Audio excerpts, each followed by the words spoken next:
Hello दोस्तों, ऐसी की मज़ेदार वीडियो सुनने के लिए मेरी वीडियो को लाइक करें, शेयर करें और मेरे चैनल को सब्सक्राइब करें।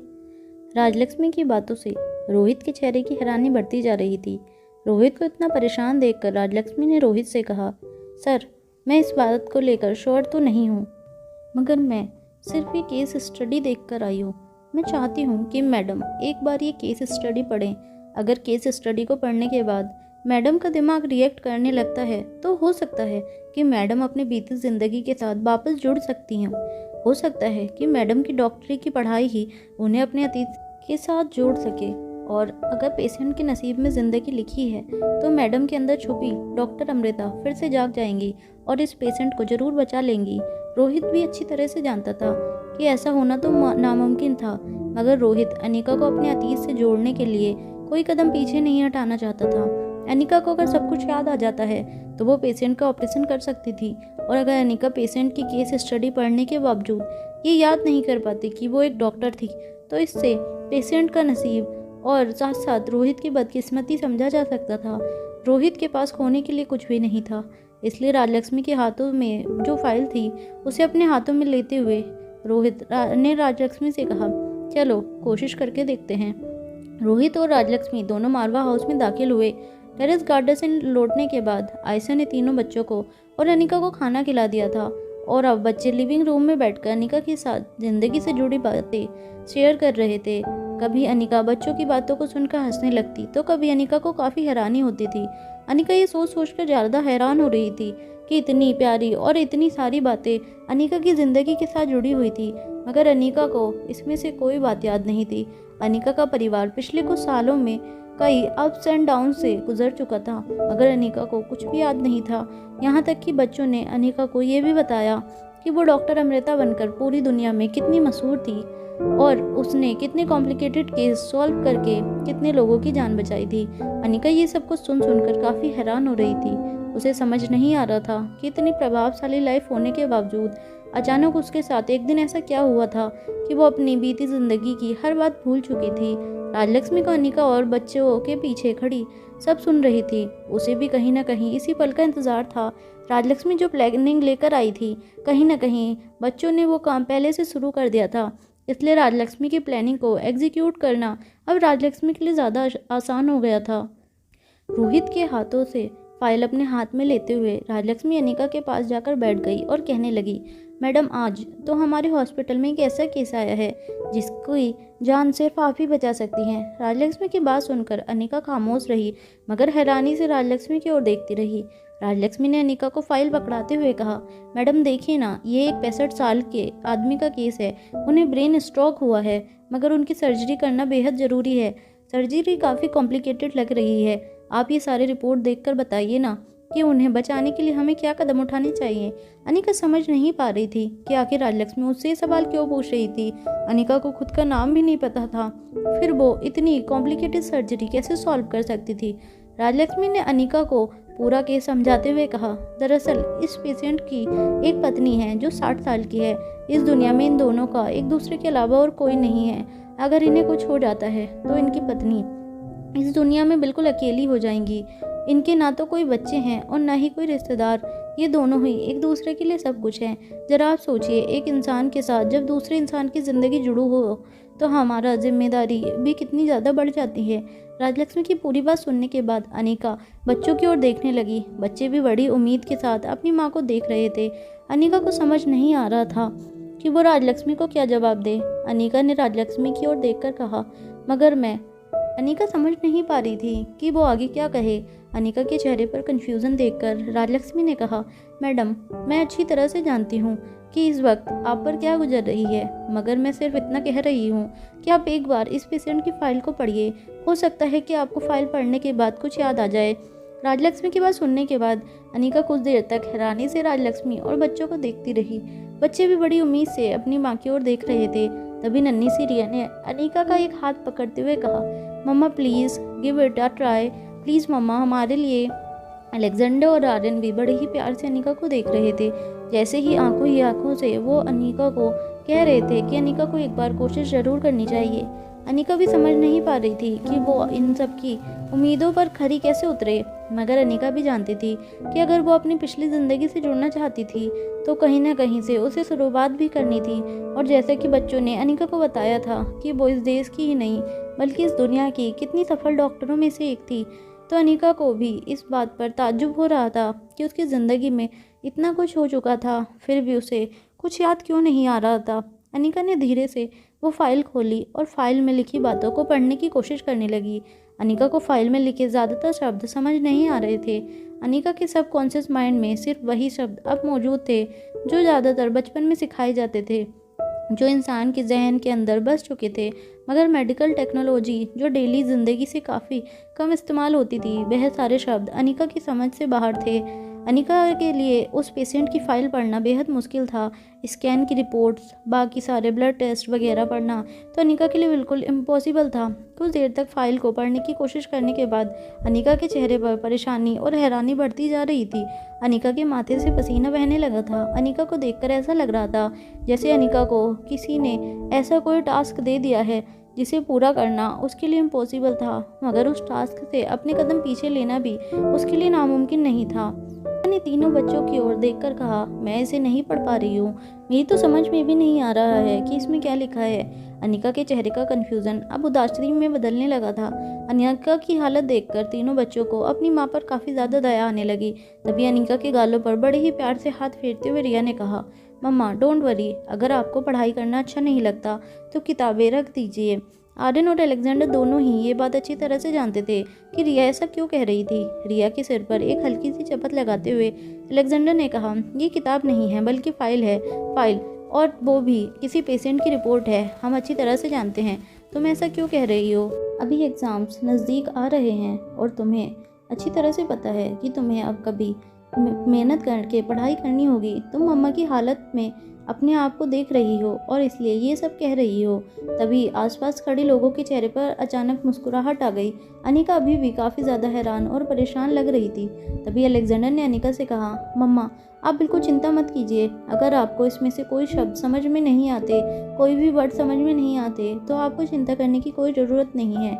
आजकल के ज़माने में ये इंटरनेट ही हम सबका सबसे अच्छा टीचर है। आपको इसमें से जो भी शब्द समझ में नहीं आते, जो भी बातें समझ में नहीं आती, आप इंटरनेट पर उन बातों का मतलब जान सकती है। ये देखिए। ये कहते हुए अलेक्जेंडर ने अपनी जेब से अपना मोबाइल फ़ोन निकाला और अनिका से कहा, ये देखिए मम्मा, आप यहाँ पर ऐसे क्लिक करके आपको जो कुछ भी चाहिए वो चीज़ यहाँ पर टाइप कर सकती हैं और देखिए कुछ ही सेकंड के अंदर सीधे और सरल शब्दों में आपको हर बात यहाँ पर समझ में आ जाएगी। अलेक्जेंडर की बात से अनिका के चेहरे की परेशानी अब काफ़ी बड़े सरप्राइज में बदल गई थी। अनिका ने बड़े ही ध्यान से अलेक्जेंडर का मोबाइल फ़ोन अपने हाथों में लिया और बड़े ही गौर से मोबाइल स्क्रीन पर देखने लगी। ये वक्त अनिका के लिए किसी जादुई चमत्कार से कम नहीं था।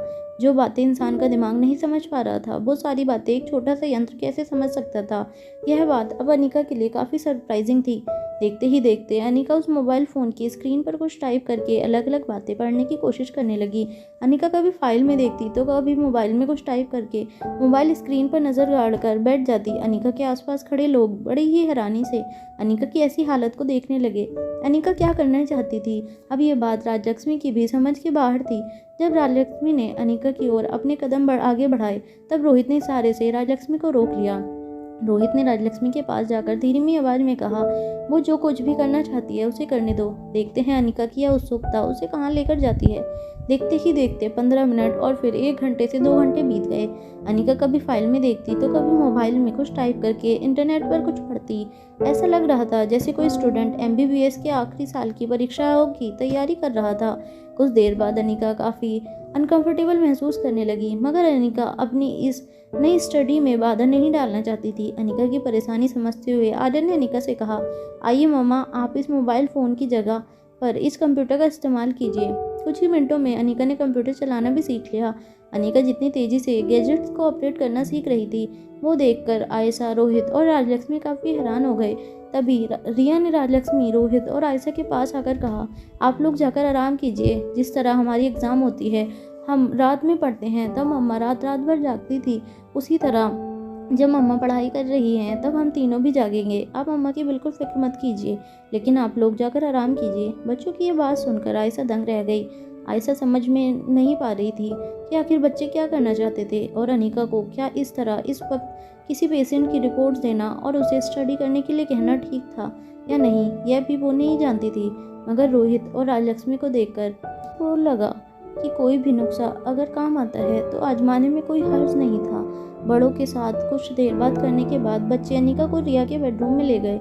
अनिका रिया के बेडरूम में एक कोने में एक कंप्यूटर पर बैठी थी। एक के बाद एक अनिका ने रिपोर्ट्स की फाइल के पन्ने पलटते हुए पूरे केस को स्टडी करना शुरू किया। बच्चे अनिका को इस तरह पढ़ाई करता हुआ देखकर एक दूसरे की ओर देखकर मुस्कुराने लगे। तभी रिया ने अपने दोनों भाइयों के कंधों पर हाथ रखकर कहा, देख लेना, मम्मा जरूर पास हो जाएंगी।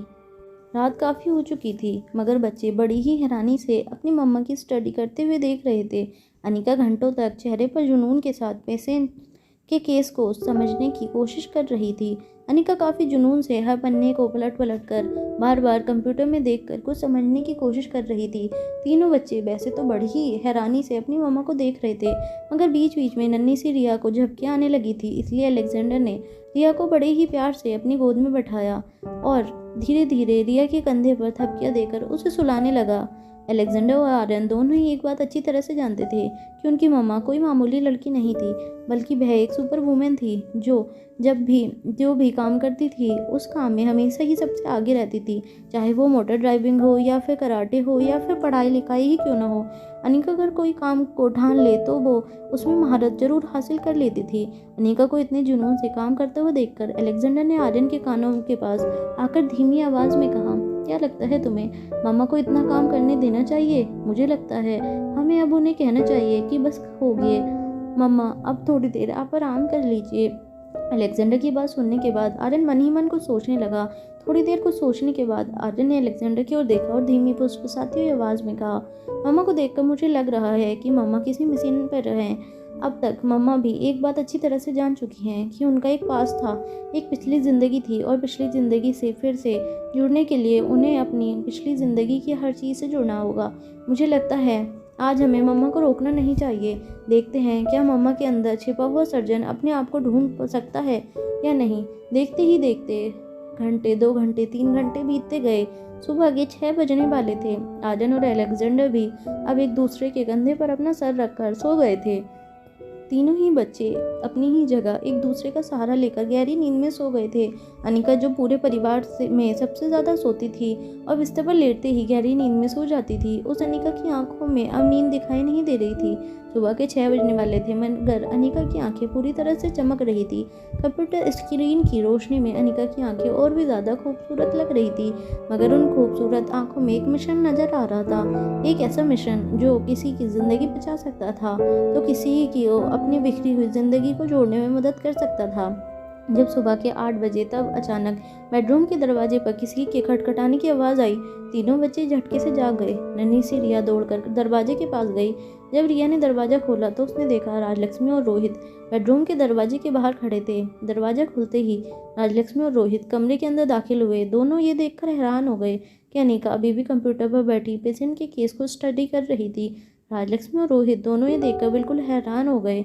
राजलक्ष्मी ने जैसे ही देखा कि अनिका अब तक जाग रही है तब राजलक्ष्मी तेजी से अनिका के पास गई और अनिका से कहा, मैडम ये आप क्या कर रही हैं, क्या आप अब तक सोई नहीं? जब राजलक्ष्मी ने ये बात कही तब अनिका ने राजलक्ष्मी की बात को पूरी तरह से इग्नोर कर दिया और अनिका का पूरा ध्यान पूरी तरह से कंप्यूटर स्क्रीन पर था। ऐसा लग रहा था कि अनिका ने राजलक्ष्मी की कोई बात सुनी ही नहीं थी। राजलक्ष्मी और रोहित दोनों हैरान होकर एक दूसरे को देखने लगे। रोहित ने अनिका के कंधों पर हाथ रखा और झटके से उसे हिलाया। जैसे ही रोहित ने अनिका के कंधे पर हाथ रखा, एक झटके से जैसे अनिका होश में आई थी। कंप्यूटर स्क्रीन से अपना ध्यान हटाते हुए अनिका ने अपने अगल बगल में राजलक्ष्मी और रोहित की ओर देखा। रोहित ने जब अनिका से पूछा कि क्या वह पूरी रात सोई नहीं थी तब अनिका कुछ देर तक हैरानी से रोहित को देखने लगी। फिर रोहित की बात को इग्नोर करते हुए अनिका ने मुड़कर राजलक्ष्मी की ओर देखा और कहा, इस पेशेंट को बचाया जा सकता है। जैसे ही अनिका ने ये बात कही राजलक्ष्मी हैरान हो गई। अनिका की बात सुनकर तीनों बच्चों के चेहरे की नींद पूरी तरह से गायब हो गई। रोहित के चेहरे पर भी अब उम्मीद दिखाई देने लगी थी। तीनों बच्चे तेजी से चलकर अपनी मम्मा के पास आए और बड़ी उम्मीद भरी नज़रों से अपनी माँ को देखने लगे। रिया ने अनिका का एक हाथ पकड़कर पूछा, मम्मा क्या आपको सब कुछ याद आ गया? इस पेशेंट की जान को कैसे बचाना है? ये अगर आपको याद आया तो आपको ज़रूर याद आया होगा कि आप डॉक्टर अमृता हैं, और आपको ये भी याद आया होगा कि आप कौन हैं। आप हमें पहचानती हैं ना mama? Is my mama back now? Riya के इस मासूम सवाल को सुनकर अनिका के चेहरे की चमक फिर से थोड़ी कम हो गई। अनिका ने रिया के कंधे पर प्यार से हाथ रखा। अलेक्जेंडर और आर्यन भी बड़ी उम्मीद से अनिका की ओर देख रहे थे। तीनों बच्चों के मन में बस एक ही ख्वाहिश थी कि उनकी मम्मा अब जल्द से जल्द उन्हें पहले की तरह पहचान कर उन्हें वही प्यार और वही ममता दे सकें जो तीनों बच्चे पिछले कई दिनों से मिस कर रहे थे। रिया के कंधों पर प्यार से हाथ फेरते हुए अनिका ने कहा, आई एम सॉरी बेटा, मुझे अभी मेरी पिछली ज़िंदगी तो याद नहीं आई, मगर हाँ, मैंने पिछली रात इस पेशेंट की फाइल पकड़कर काफ़ी रिसर्च की है, जिससे मैं ये बता सकती हूँ इस पेशेंट को कैसे बचाया जा सकता है। अनिका की बात सुनकर रोहित और राजलक्ष्मी दंग रह गए।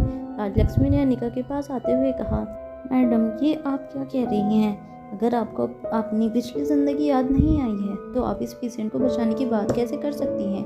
अनिका ने राजलक्ष्मी का ध्यान कंप्यूटर स्क्रीन पर खींचते हुए कहा, पेशेंट को बचाया जा सकता है। हालांकि ये केस बहुत कॉम्प्लिकेटेड है, मगर इस पेशेंट को बचाना नामुमकिन नहीं है। अनिका की बात ने कमरे में खड़े सभी लोगों को दंग कर दिया। राजलक्ष्मी के चेहरे पर कन्फ्यूज़न साफ नज़र आ रहा था। राजलक्ष्मी ने अनिका से पूछा, मैडम, ये आप क्या कह रही हैं? मेरी कुछ समझ में नहीं आ रहा है। अगर आपको ये याद नहीं है कि आप एक डॉक्टर हैं, तो फिर आपको मेडिकल स्किल के बारे में कैसे पता चल गया? तभी अनिका ने राजलक्ष्मी को समझाते हुए कहा, क्योंकि मैंने पिछली रात ही इस केस के बारे में सब कुछ समझ लिया है, और जो जो बातें मुझे नहीं समझ में आ रही थी वो मैंने इस कंप्यूटर और इंटरनेट के जरिए समझ ली हैं।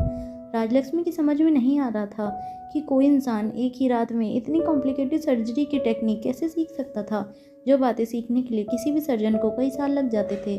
उस सर्जरी और ट्रीटमेंट के बारे में कोई एक रात में कैसे जान सकता था? जब राजलक्ष्मी के चेहरे पर काफ़ी हैरानी नजर आ रही थी, तभी अचानक रोहित के दिमाग में एक बात बिजली की तरह चमकी। रोहित को याद आया कि अनिका के खून में V16 पावर ड्रग अभी भी दौड़ रहा था। अनिका बाकी लोगों से काफ़ी अलग थी। बाकी लोगों को जो बात सीखने के लिए सालों साल लग जाते थे, अनिका महज कुछ ही घंटों में वो बातें अच्छी तरह से सीख लेती थी। अनिका की याददाश्त चली गई थी, मगर अनिका के शरीर में बह रहा खून अभी भी वही था, और इसका मतलब साफ था कि अनिका की सारी शक्तियाँ अभी भी वही थी जो याददाश्त जाने से पहले थी। और इसका मतलब ये था कि अनिका ने इतनी कॉम्प्लिकेटेड सर्जरी को कैसे सक्सेसफुली करना था, ये बात महज एक रात में सीख ली थी। सर्जरी में आने वाले कॉम्प्लिकेशंस और सर्जरी करने की सारी स्किल अनिका ने सिर्फ एक ही रात में सीख ली थी। ये बात रोहित की तो समझ में आ गई थी, मगर राजलक्ष्मी की समझ में अभी भी ये बात नहीं आ रही थी कि कोई इंसान एक रात में इतनी मुश्किल सर्जरी को अंजाम कैसे दे सकता है।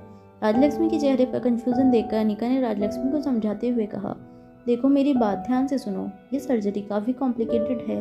पेशेंट को डायबिटीज़ है। पेशेंट की उम्र भी 65 साल की हो चुकी है।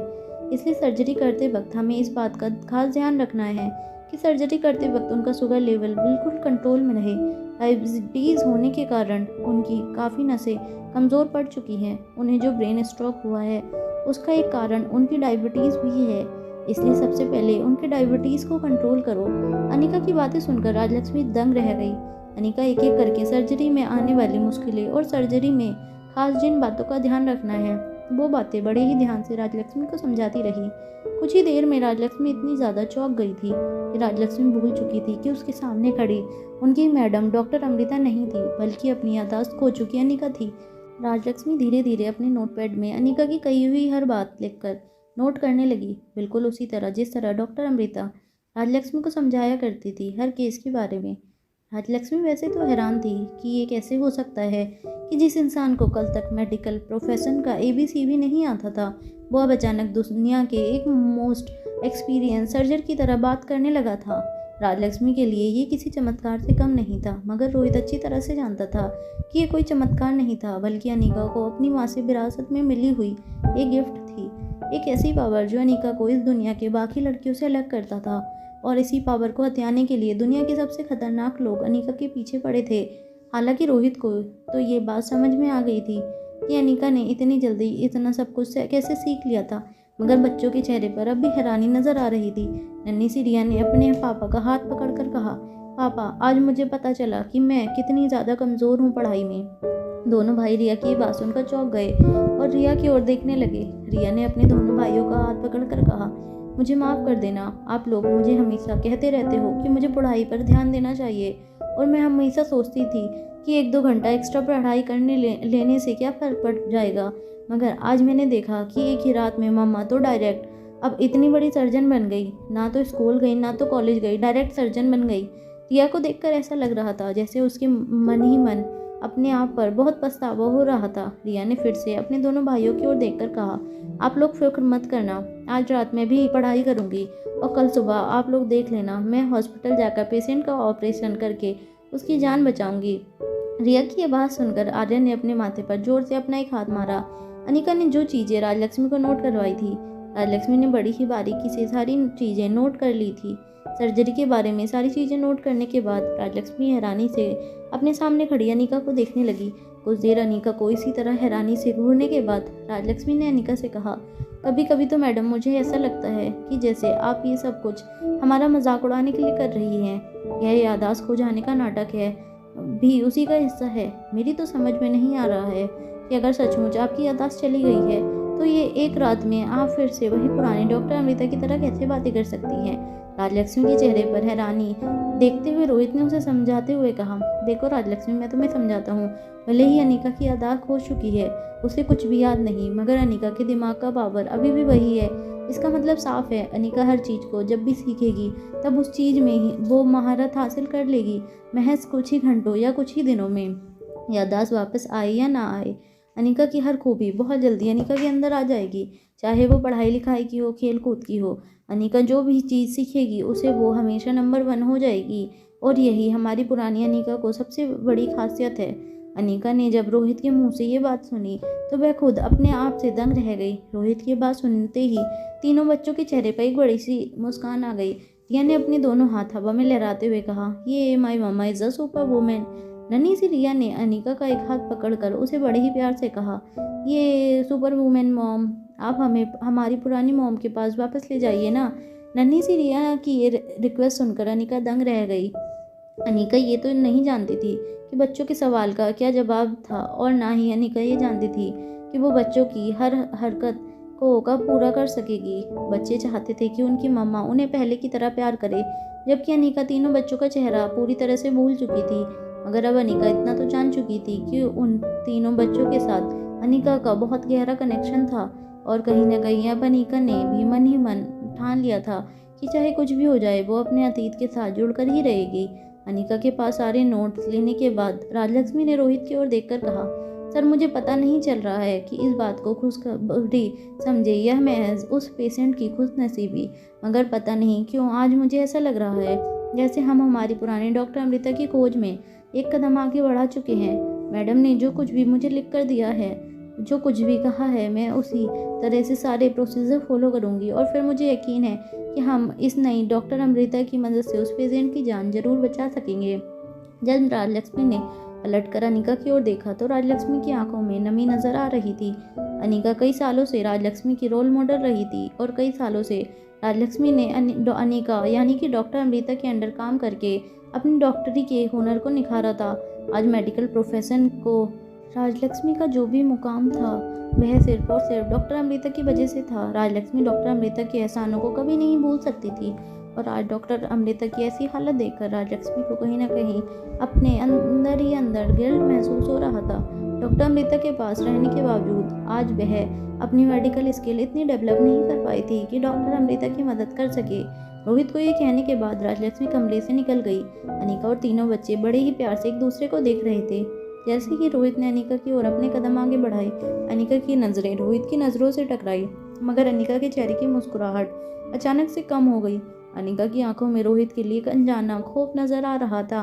रोहित की समझ में नहीं आ रहा था कि आखिर अनिका को रोहित से इतना डर क्यों लग रहा था। अनिका बाकी सारे लोगों के साथ अब धीरे धीरे कंफर्टेबल महसूस करने लगी थी, मगर रोहित के पास आते ही अनिका काफ़ी अनकंफर्टेबल हो जाती थी। मगर रोहित एक बात अच्छी तरह से जानता था कि अनिका के जहन में एक बात अब पूरी तरह से छप चुकी थी कि रोहित एक मर्डरर था। जब श्रेया हॉस्पिटल में अनिका से मिलने आई थी तो अनिका ने श्रेया की आंखों में मासूमियत पढ़ ली थी। राजलक्ष्मी ने भी यह बताया था कि श्रेया अनिका की बेस्ट फ्रेंड थी और उसकी बहन से भी बढ़कर थी। श्रेया की आंखों की मासूमियत से अनिका को एक अनजाना कनेक्शन हो गया था और जब श्रेया ने ये बात कही कि रोहित इज़ अ मर्डरर, तो श्रेया की बात अनिका के जहन में घर कर चुकी थी और जब भी रोहित अनिका के सामने आता तो अनिका के जहन में वो बात बार बार घूमने लगती थी जो श्रेया ने उसे हॉस्पिटल में कही थी। जब रोहित को इस बात का एहसास हुआ कि अनिका उसके सामने कंफर्टेबल नहीं थी तो वह अनिका को और ज़्यादा डिस्टर्ब नहीं करना चाहता था। कहीं किसी तरह अपने दिल पर पत्थर रखकर रोहित बच्चों के बेडरूम से बाहर निकल गया। रोहित अब तक इतना तो जान चुका था कि अब कुछ भी चमत्कार पलक झपकने से नहीं होने वाला था। को अब इंतज़ार करना होगा उस दिन का इंतज़ार जब अनिका की आंखों में रोहित को फिर से पहले जैसा ही प्यार नजर आएगा। बेडरूम में बच्चों के साथ बैठी अनिका अभी भी रोहित के असली चेहरे को लेकर परेशान थी। अनिका को समझ नहीं आ रहा था कि जो आदमी अपने आप को अनिका के बच्चों का बाप कह रहा था और बच्चे भी जिसे इतना प्यार करते थे, उसका असली चेहरा क्या था? क्या श्रेया ने रोहित के बारे में जो बताया था वही असलियत थी रोहित की, या फिर परिवार में रोहित को जो प्यार मिल रहा था और जो इज्जत मिल रही थी वो उसका असली चेहरा था? यह अचानक ही अपनी मम्मा से लिपट गई। कुछ देर बाद अपनी मम्मा को प्यार करने के बाद अचानक ही नन्ही सी रिया ने अपने दोनों भाइयों की ओर देखकर कहा, मेरे पास एक सुपर आइडिया है। अलेक्जेंडर और आर्यन को लगा कि रिया के पास अनिका की याददाश्त लौटाने का कोई आइडिया आया है। तभी रिया ने अपनी बात आगे बढ़ाते हुए कहा, मुझे लगता है कि हमें मम्मा को अपने साथ स्कूल ले जाना चाहिए। मम्मा तो इतनी ब्रिलियंट स्टूडेंट है कि हर दिन में एक ग्रेड पास कर लेंगी, 8 दिन में तो वो हाई स्कूल पास कर लेंगी और उसके बाद कुछ दिनों में वो ग्रेजुएट और फिर पोस्ट ग्रेजुएट भी कर लेंगी। इस तरह से मम्मा फिर से डॉक्टर बन जाएंगी और फिर से मम्मा हॉस्पिटल जाकर लोगों का इलाज कर पाएंगी। मम्मा जिस स्पीड से पढ़ाई करती हैं उस स्पीड को देखते हुए मुझे लगता है कि एक आध महीने बाद मम्मा फिर से पहले की तरह पेशेंट का ऑपरेशन कर पाएंगी। रिया की बात सुनकर और रिया का ये आइडिया सुनकर अलेक्जेंडर हैरानी से आर्यन की ओर देखने लगा। रिया की बात सुनकर अनिका के चेहरे पर भी मुस्कुराहट लौट आई थी। अनिका के चेहरे पर मुस्कुराहट देखकर आर्यन और अलेक्जेंडर दोनों को काफ़ी अच्छा लगने लगा। अपनी बहन की ये बचकानी बात भी उनकी मम्मा के चेहरे पर मुस्कुराहट ले आई थी।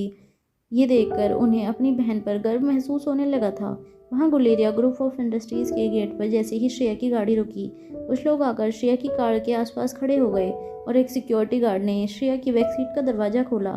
श्रेया जैसे ही कार से खुद उतरी, सिक्योरिटी गार्ड श्रेया को एस्कॉर्ट करते हुए कंपनी के अंदर ले गए। ऑफिस में काफ़ी भीड़ इकट्ठा थी। सब लोग अपने नए प्रेसिडेंट के साथ बातें करना चाहते थे और अपनी जान पहचान बढ़ाना चाहते थे। ज़्यादातर लोग नए प्रेसिडेंट के साथ अपने रिलेशनशिप स्ट्रॉन्ग करने के लिए और नए प्रेसिडेंट की चापलूसी करने के लिए जमा हुए थे। तो काफ़ी लोग ये देखने के लिए भी जमा हुए थे कि आखिर नया प्रेसिडेंट क्या नया तमाशा खड़ा करने वाला था। कुछ पुराने वफादार लोग श्रेया की प्रेसिडेंटशिप से काफ़ी नाखुश थे। वहीं कुछ लोग को श्रेया के प्रति बहुत ज़्यादा सिंपैथी थी। आकाश के गुजर जाने के बाद श्रेया ने कंपनी की बागडोर अपने हाथ में लेने का फैसला किया था। ये बात कई लोगों को काफ़ी इमोशनल लग रही थी। कंपनी टूटकर बिखर न जाए इसलिए श्रेया ने कंपनी को बांधने के लिए फैसला लिया था। इस बात से काफ़ी लोग श्रेया के सपोर्ट में थे, मगर जितने लोग श्रेया के सपोर्ट में थे उससे कई ज़्यादा लोग उस फैसले से नाखुश थे और चाहते थे कि जल्द से जल्द श्रेया इस तमाशे को ख़त्म कर दे और कंपनी की बागडोर किसी काबिल हाथ में दे दी जाए। हालांकि आकाश के गुजर जाने के बाद मार्केट में ये बात फैल गई थी कि गुलेरिया ग्रुप ऑफ इंडस्ट्रीज़ कई हिस्सों में बढ़ सकती थी। ये बात पूरी तरह से सच नहीं थी तो पूरी तरह से झूठ भी नहीं थी। आकाश के गुजर जाने के बाद गुलेरिया ग्रुप ऑफ इंडस्ट्रीज़ में कई तरह के गुट बन गए थे। हर गुट का लीडर अपने आप को प्रेसिडेंट की चेयर पर देखना चाहता था, मगर जब श्रेया ने यह फैसला किया कि आकाश की पोजीशन अब वो खुद संभालेगी, तब सारे के सारे ग्रुप के लीडर श्रेया पर नज़र गाड़ के बैठे थे। वो चाहते थे कि जल्द से जल्द श्रेया प्रेसिडेंट की कुर्सी पर बैठे और कोई ऐसी गलती करे जिसके आधार पर ये साबित किया जा सके कि श्रेया कंपनी चलाने के लायक नहीं थी और श्रेया को हटाकर वह खुद प्रेसिडेंट की चेयर पर बैठ जाए। जिस तरह रोहित मारवा की गैर हाजिरी में हमेशा ही चिराग मेहता मारवा ग्रुप ऑफ इंडस्ट्रीज़ की कमान संभाल लेता था, उसी तरह आकाश की गैर हाजिरी में आकाश की असिस्टेंट मारिया कंपनी को संभालने की कोशिश करती थी। हालांकि मारिया और चिराग मेहता की काबिलियत एक जैसी नहीं थी, मगर दोनों की वफादारी लगभग एक जैसी ही थी। श्रेया जैसे ही हेड ऑफिस में दाखिल हुई, मारिया ने बड़ी रेस्पेक्टफुली श्रेया से कहा, hello madam, welcome on board. एक तरफ मुझे जितना आकाश सर के हादसे का दुख है, उतनी ही आज मुझे इस बात की खुशी है कि आकाश सर की जगह आप इस कंपनी की प्रेसिडेंटशिप निभाने वाली हैं। जिस तरह इतने सालों तक मैंने आकाश सर के साथ वफादारी निभाई थी, आगे आपके साथ भी उतनी ही वफादार रहूँगी। इस बात का वादा करती हूँ मैं आपसे। आइए मैडम, मैं आपको आपकी कैबिन में ले जाती हूँ। मारवा इंडस्ट्रीज़ की head office Guleria group of industries की हेड ऑफिस से ज़्यादा दूर नहीं थी। दोनों इमारतें सेंट्रल दिल्ली के बीचों बीच बनी हुई थी और दोनों इमारतें एक दूसरे के सामने खड़ी होकर जैसे ये साबित करना चाहती थी कि कौन सी इमारत ज़्यादा मजबूत और ताकतवर है। जिस तरह मारवा इंडस्ट्रीज़ के हेड ऑफिस में रोहित ने अपनी एक पर्सनल ऑफिस बिल्डिंग के टॉप फ्लोर पर बनाई थी, उसी तरह आकाश की ऑफिस बिल्डिंग के फर्स्ट फ्लोर पर थी। आकाश हमेशा से ही अपनी जिम्मेदारियों को अपने कंधे पर उठाना जानता था और इसलिए आकाश कभी ये नहीं चाहता कि वो सबसे ऊपर रहे, बल्कि सबसे नीचे रहकर वो सभी का बोझ अपने कंधे पर उठाना अच्छी तरह से जानता था। आकाश के टेस्ट भी इसी तरह की थिंकिंग से प्रेरित थे। हालांकि आकाश की पर्सनल ऑफिस काफ़ी बड़ी और शानदार थी, मगर पर्सनल ऑफिस में काफ़ी सिंपल डेकोर था। जहां रोहित की ऑफिस काफ़ी शानदार और सबसे मॉडर्न टेक्नोलॉजी से लेस थी, वहीं आकाश की ऑफिस काफ़ी सिंपल थी। जैसे ही मारिया श्रेया को लेकर आकाश के पर्सनल ऑफिस के अंदर आई, श्रेया की नज़र पूरे कमरे पर पड़ी। कमरे में हर तरफ आकाश को मिले अवार्ड सजाए गए थे।